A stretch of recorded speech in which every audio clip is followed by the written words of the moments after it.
All right, guys, so we are going to go ahead and finish filling out this graphic organizer that we got started on the other day. And now some of it should make some more sense to us. So on here, this is basically where I'm given a single sequence and I'm trying to figure out, is it going to be linear or exponential? And so what we're going to do on this is first, the question here to fill in on this is, what is the pattern?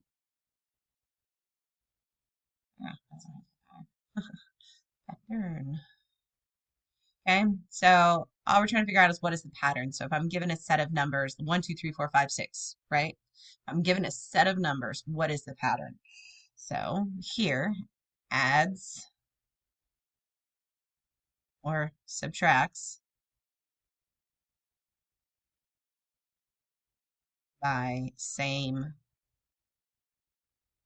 number each time. So like the sequence that I've been using, 5, 10, 15, 20, that sequence, it adds by 5 each time. Okay. What if I gave you a sequence of, I don't know, 2, 4, 8, 16, 32? Does this add by the same number each time? To go from 2 to 4, I add 2. To go from 4 to 8, I added 4. To go from 8 to 16, we added 8. No, instead I'm multiplying each time. I'm multiplying by 2 each time, aren't I? So 8 times 2 is 16. 16 times 2 is 32. So that's where I would have an exponential function. So it multiplies. It could also divide by the same number, but I don't think we'll really see that by the same number each time. So we have that. And so that's how you can decide based on just that information. If it does add or subtract by the same number each time, then it is a linear function. If it multiplies by the same number each time, it represents a, it is an exponential function. Okay. And so if we have a linear function, we are going to use arithmetic sequence rules, which we already did last week. And then this one over here, it's going to use what will be called our geometric sequence rules. Okay, so let's scroll on down here and let's look at what we've got down here. Okay.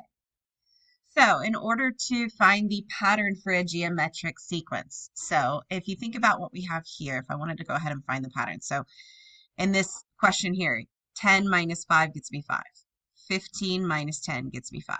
20 minus 15 gets me 5. So that's how we can find that common difference, the difference between each terms when it's going up by addition. Now, when it's going up by multiplication, I'm going to do the same idea, except it's not going to be 4 minus 2, 8 minus 4.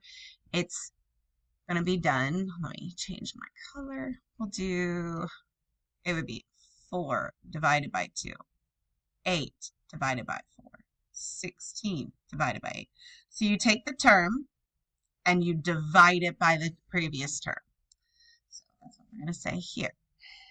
Except we're going to call this R. So it's called D for our arithmetic sequence, so it's D right here. However, for a geometric sequence, that's going to be called R. So we're going to have our R.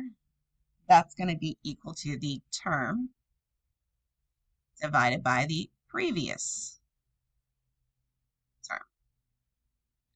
So before we took the term, when we subtracted the previous term, here we're going to take the term and divide the previous term. And that's going to get us our common ratio. That's why it's an R. Then down here to write our recursive rule. So step number 1, okay.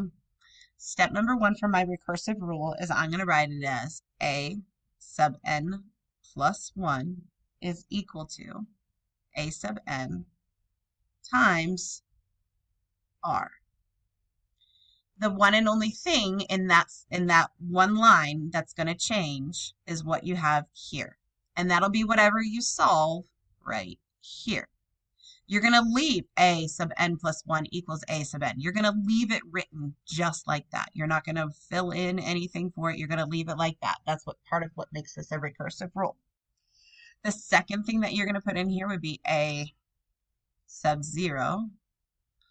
And that's going to be equal to our first term.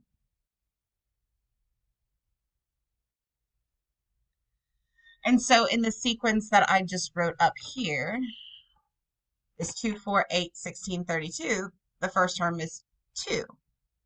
That R, common ratio, would have been 2. Okay.